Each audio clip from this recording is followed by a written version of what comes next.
Comment prendre correctement un message? Alors, dans votre poste d'accueil, que ce soit téléconseiller, que ce soit agent d'accueil, vous aurez toujours l'occasion de prendre des messages. Et il faut prendre correctement les messages. Et souvent, il n'y a pas forcément de règles établies. Mais pour ça, c'est pour ça que vous avez payé cette formation, c'est pour justement avoir tous les bons réflexes pour que vous soyez pro lorsque vous démarrez.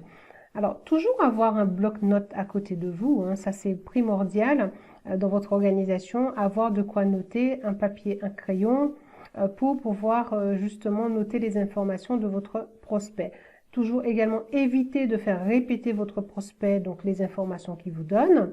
Et pour prendre un message, vous avez des règles à respecter. Donc toujours dans l'organisationnel, je vous conseille de prendre de quoi noter à chaque fois.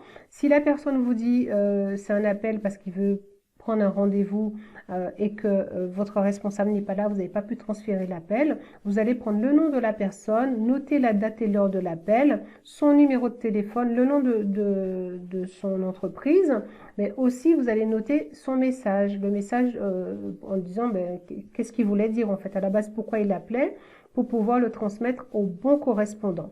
Et une fois que vous avez noté donc le message, vous notez bien sûr pour qui vous devez transmettre ce message.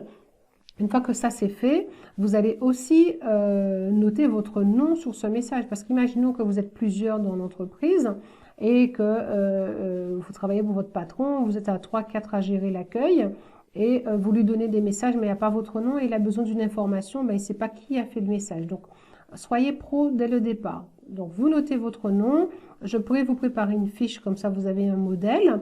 Vous notez votre nom, vous notez tout et vous lui donnez. Alors, si vous avez la chance de travailler dans une entreprise où il y a déjà un CRM et vous avez juste à remplir, vous n'avez pas besoin de mettre votre nom. Donc, la fiche va partir tout de suite. Vous transférez ça à votre patron ou à votre supérieur. Donc, ils ont l'information. Vous n'avez rien à faire. Mais si vous êtes dans une entreprise où il n'y a pas ça, tout est en manuel pour l'instant, il va falloir noter et là, il va falloir être vraiment organisé pour éviter d'avoir des petits papiers qui volent partout pour être plus professionnel.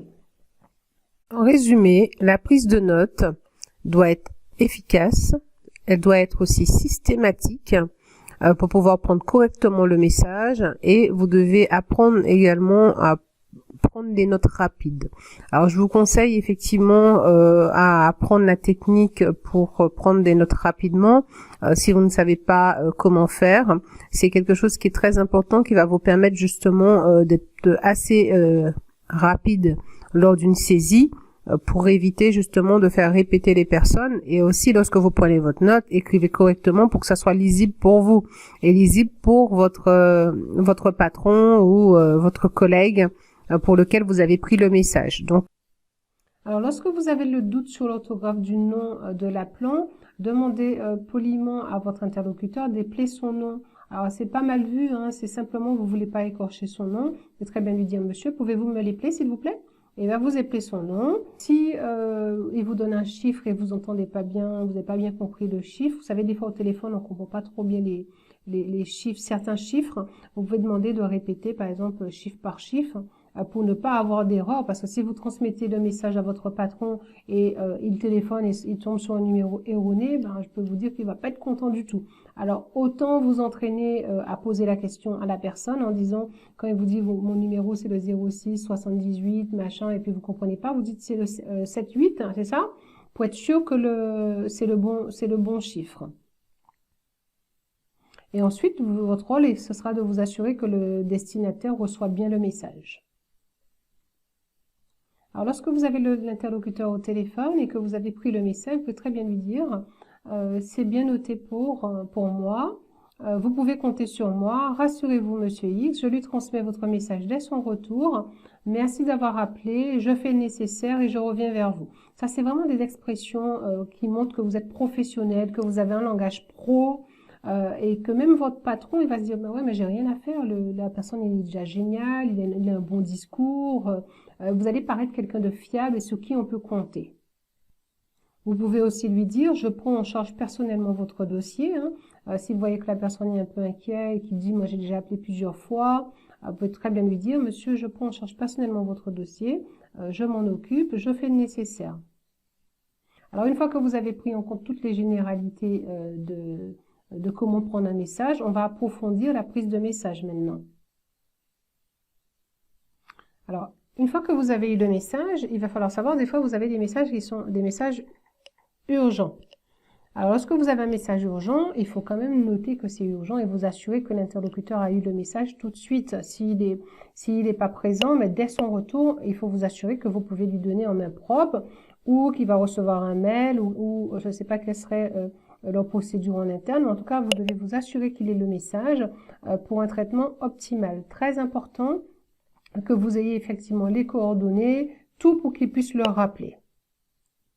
Et le fait que vous soyez proactif comme ça et que vous demandez, je vais prendre le message, je lui transmets, il vous rappelle dès son retour, ben, ça va pérenniser donc cette personne dans l'entreprise, donc il aura une satisfaction grandissante et il sera content parce qu'il est pris en charge.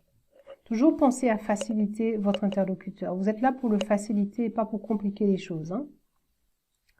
Alors, lorsque vous répondez toujours à cette personne qui vous contacte pour parler à votre patron, plutôt que de dire que votre patron n'est toujours pas rentré du déjeuner, par exemple, ne donnez pas de détails. Vous pouvez très bien lui dire que Monsieur Riel est en réunion, il n'est pas disponible pour l'instant, mais je vais prendre un message et lui transmets de son retour. Ça évite justement de dire que la personne se dit « Tiens, mais il est 14 h, il est toujours pas revenu de son déjeuner, et c'est pas normal ça. » Voilà, donc c'est pas à vous de donner ce genre d'informations. Vous devez être professionnel. Et quand on est professionnel, ben la personne est soit en réunion, soit en rendez-vous, mais vous dites jamais que la personne est déjeuné, il n'est pas revenu, la personne est partie en vacances, il est toujours pas revenu, la personne est en maladie. Ça, c'est des choses qu'il faut éviter de dire au téléphone. Ça vous fait pas passer pour un professionnel. Il est absent, il est en réunion, il est en rendez-vous. Donc, ça donne une image que c'est un patron actif, hein, c'est un patron qui est occupé, qui s'occupe de ses clients, mais il revient vers vous. Voilà, donc gardez ça en tête. Alors, on va voir aussi maintenant l'importance des mots, parce que vous allez voir que la résonance justement et la compréhension des mots, c'est très important au téléphone. Donc ça va être le chapitre suivant.